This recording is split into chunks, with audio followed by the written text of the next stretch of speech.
group by and distinct or all. Every function can have the option of distinct or all. All is the default. So select count expression in parentheses is actually doing select count all expression.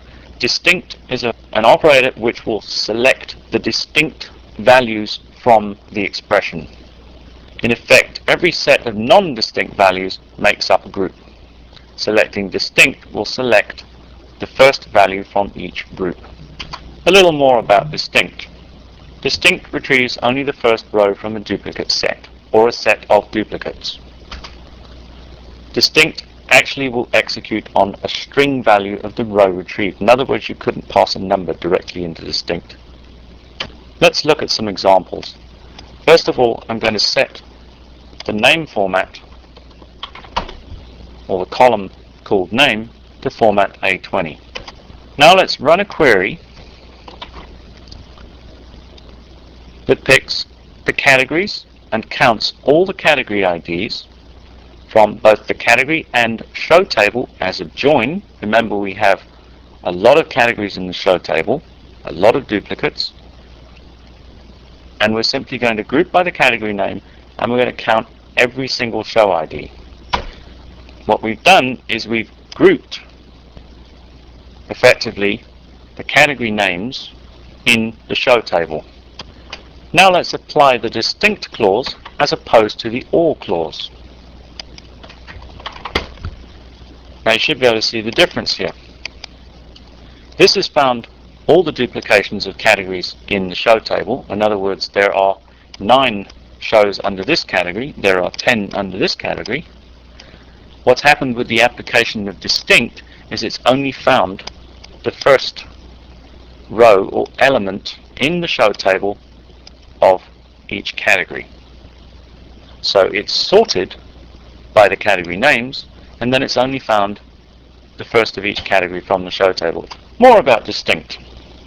So we can place distinct or all into a function applied to an expression. We can also use distinct across a whole set of columns or expressions in a select statement.